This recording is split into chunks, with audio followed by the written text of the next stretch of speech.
Hello everyone, আসসালামু আলাইকুম। তো গতকাল গেছিলাম আসলে নরসিংদী ডিমুলিডে পার্কে। তো যাই দেখি ডিমুলিডে পার্কে যে সুইমিং, এই সুইমিংয়ের কী অবস্থা, ঠিক আছে, একবার বাজে অবস্থা। মেয়ে ছেলে একসাথে নাচানাচি, একবারে মানে কি বলবো, শরীরে কাপড় নাই বললেই চলে। ঠিক আছে, আসলে আপনারা যারা ফ্যামিলি নিয়ে যাবেন ডিমুলিডে পার্কে, তা আপনারা আসলে সুইমিংয়ে যায় না। এটা হচ্ছে আমার অভিজ্ঞতা, আমি প্রায় 8-10 বার গেছি। তো কালকেও গেলাম, ঈদের পর কালকে গেলাম অনেকদিন পর। তো আসলে দেখেন কী অবস্থা, যেখানে একটা কাপল তারা সাঁতার কাটতেছে, ঠিক আছে। তো একবারে মানে এত বাজে একটা অবস্থা যা মানে বলার বাইরে। তো এখানে আসলে পরিবার নিয়ে গেলে আসলে অনেক সমস্যা, কারণ একবার অবস্থা খারাপ, বুড়া বুড়ি যা আছে সবাই একসাথে নাচতেছে, ইয়া করতেছে, ঠিক আছে।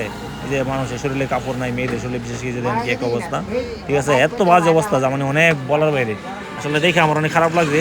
তো ভাবলাম যে না, একটু ভিডিওটা করি দিই। তো আমি আসলে ফেসবুকে সারি, যাতে মানুষে যাতে দেখে। আসলে আপনারা ডিমুরিডে যারা যাবেন তারা আপনারা অন্তত সুইমিংয়ে যায় না, ঠিক আছে। আপনারা অন্য কিছু করেন, সুইমিংয়ে যায় না, ঠিক আছে। সুইমিংয়ে ফ্যামিলি নিয়ে যায় না। আর এমনিতে পার্কটা অনেক সুন্দর, অনেক ভালো, ঠিক আছে, অনেক মনোরম পরিবেশ, হরিণ টরিণ সব আছে, তো অনেক সুন্দর। যে দেখেন বুড়া বুড়ি যা সমান নাচতেছে, ঠিক আছে। কি একটা অবস্থা, আল্লাহ! আসলে আমি ভিডিওটা করে লজ্জার মধ্যে পড়ে গেছি। তো কি করা, যাই হোক, যে খারাপ মানুষ মানে এর যারা খারাপ, তারা মানে হিজড়া টিজড়া তো যা, ঠিক আছে। আর আপনার আসলে ভিডিওটাকে খারাপ মাইন্ডে নেন না। আমি আসলে মানে ভিডিওটা তুলে ধরার জন্য ভিডিওটা করলাম, ঠিক আছে, ফেসবুকে আপলোড করার জন্য, ঠিক আছে। মানে একবারে বাজে একটা অবস্থা, ঠিক আছে। আপনার অন্তত কেউ যায় না সুইমিংয়ে, কেউ ফ্যামিলি নিয়ে যান না, ব্যাস। এটা হচ্ছে আমার কথা। ধন্যবাদ সবাইকে।